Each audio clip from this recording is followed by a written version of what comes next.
afin d'évaluer la mise en œuvre de cadres stratégiques d'action de la société civile. Je suis particulièrement heureux de voir des visages bien connus parmi vous, ainsi que de nouveaux visages, ici tous ensemble dans cet exercice de participation, malgré ce qui vient d'être rappelé tout à l'heure, malgré les contextes très fragiles, incertains et de peurs quotidiennes dans lesquels nous vivons.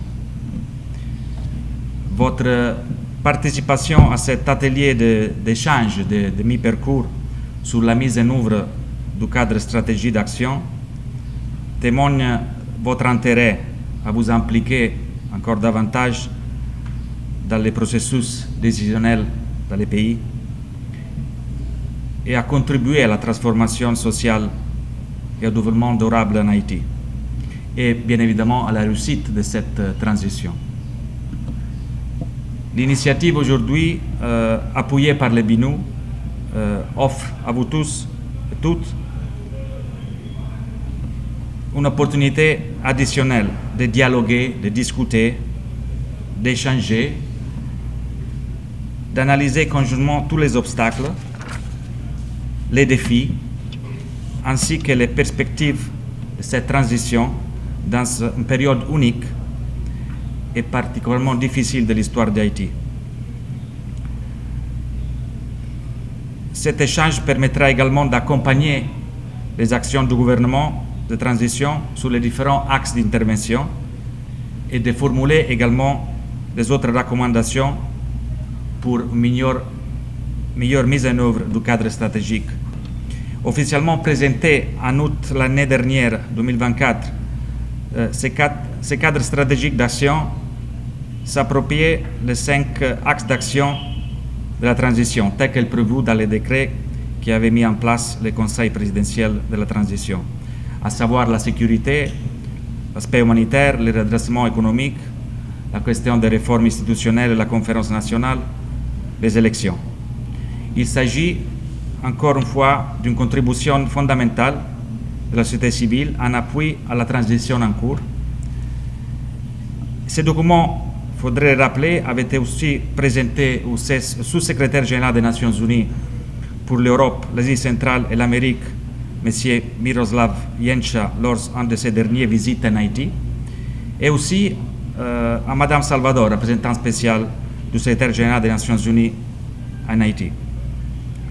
Conformément au mandat qui a été lui confié par le Conseil de sécurité des Nations Unies, est en ligne avec notre stratégie d'engagement en soutien au processus politique en cours, le BINU continuera de promouvoir et d'encourager, de soutenir, et je mentionne la résolution du Conseil de sécurité, la participation pleine, égale, véritable, en toute sécurité des femmes, ainsi que la participation des jeunes de la société civile dans les dialogues interhaïtiens en matière de rétablissement de la sécurité et des institutions démocratiques.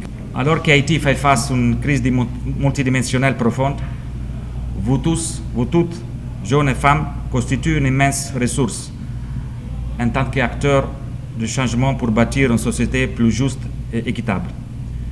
Et je voudrais donc insister encore une fois sur l'importance de votre participation active à tous les processus décisionnels malgré les défis quotidiens.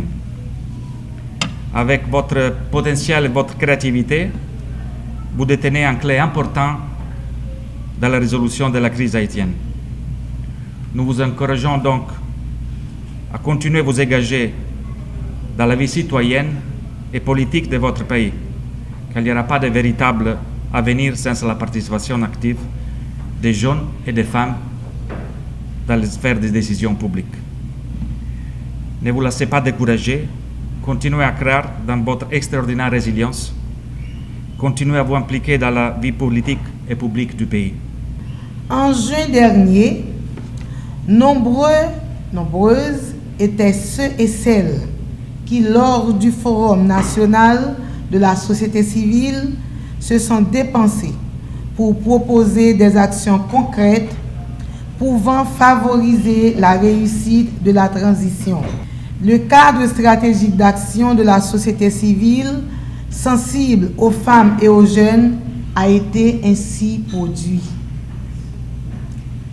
Nous voici réunis aujourd'hui pour une revue à mi-parcours de la mise en œuvre du dit cadre stratégique. Une initiative qui témoigne d'une méthode de travail visant l'amélioration et le renforcement des actions. C'est pour moi l'occasion de féliciter le VDH, spécialement M.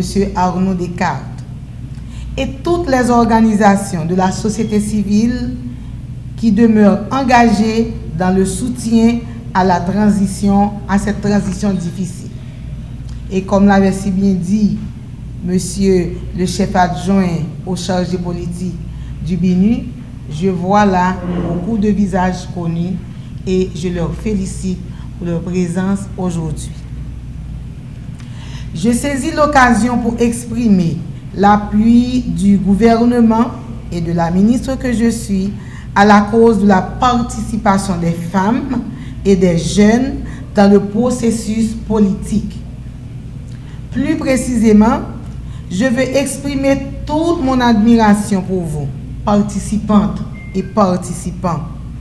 Votre présence ici démontre votre courage et votre motivation citoyenne. Je note également et avec satisfaction la participation du BINU dont je remercie encore une fois la détermination à appuyer le processus politique, la société civile haïtienne et à continuer sans relâche son plaidoyer pour la participation des femmes et des jeunes, y compris dans des postes de responsabilité dans l'administration publique, en mettant en œuvre le mandat qui lui a été confié par le Conseil de sécurité. Remerciez pour nous, Madame Salvador. Jodi, n'a parlé de inclusion. Jodi, nous voulons pour femmes et jeunes qui sont deux potomitans société. Messieurs, dames, jodi, pensez pour ça que pas qu'à penser. Parlez pour ça que pas qu'à parler. Nous là, notre place, ça que pas qu'à venir. Nous avons un pays qui a mouru, mais tout autant, il y a des jeunes, tout autant, il y a des femmes, pays d'Haïti pas mourir.